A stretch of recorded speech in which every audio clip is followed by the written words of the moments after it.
महार. होय, एका महार व्यक्तीने छत्रपती संभाजी राजेंना अग्नी दिली. महाराष्ट्राच्या छत्रपतीचा अंत्यविधी असा झाला. ही बातमी मोघल व भटांना समजली. त्यांनी गणपत महार आणि बाकी मंडळींचे शीरकलम केले व महार जातीस दिवसा बाहेर पडण्यास बंदी घातली. चालताना कमरेत झाडू आणि गळ्यात मडके अशी शिक्षा भटांनी सुनावली. इंग्रज भारतात आलेले होते.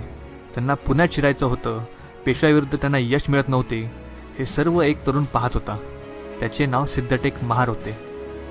तो इंग्रजसोबत करार करतो. तुम्हाला हे राज्य आम्ही मिळवून देतो. तुम्ही फक्त आम्हाला या झाडू आणि मडक्यापासून मुक्त करा. हा सिद्धटेक 500 वीरांना सोबत घेऊन छत्रपती संभाजी महाराजांच्या समाधीवर जाऊन दर्शन घेतो आणि काय म्हणतो, राजे, आम्ही तुमच्या खुनाचा बदला घेण्यास निघालोय. शक्ती द्या, आशीर्वाद द्या. निष्ठा याला म्हणतात. अशोकानंतर सम्राट नाही, तुकोबानंतर जगद्गुरू नाही, जिजाऊनंतर संस्कार नाही, शिवबानंतर छत्रपती नाही, शंभूराजेनंतर आचरण नाही, वाल्यानंतर परिवर्तन नाही, ज्योतिबानंतर सत्यशोधक नाही, सावित्रीनंतर शिक्षण नाही, बाबासाहेबांनंतर संविधान नाही, मावळ्यानंतर मरण नाही. अरे माणसा, हा जन्म पुन्हा नाही.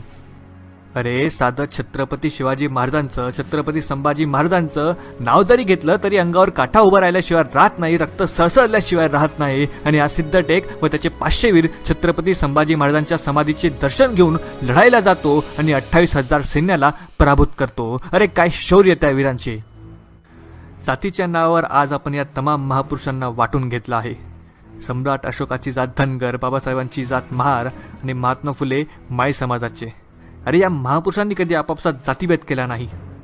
अण्णाभाऊ साठेंनी गुरु मानले बाबासाहेबांना, बाबासाहेबांनी गुरु मानले राष्ट्रपिता महात्मा फुलेंना, महात्मा फुलेंनी गुरु मानले छत्रपती शिवाजी महाराजांना, शिवरायांनी गुरु मानले राष्ट्रसंत तुकाराम महाराजांना, तुकारामांनी गुरु मानले तथागत गौतम बुद्धांना.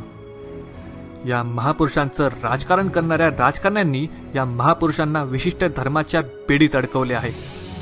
पण एक गोष्ट लक्षात घ्या, या महापुरुषांनी आपापसात कधी जातीवाद केला नाही. मग त्यांच्या नावाने जातीवाद करणारे हे मूर्ख राजकारणी कोण?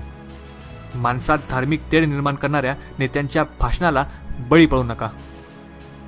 आपल्या लोकांना इतिहासाची माहिती नसणे हेच त्यांच्या समस्यांचे एक प्रमुख कारण आहे. यासाठी हा इतिहास सर्वांना पाठवून जागृत करा. फक्त लाईक्स नाही, शेअर करा. जय हिंद, जय महाराष्ट्र. धन्यवाद.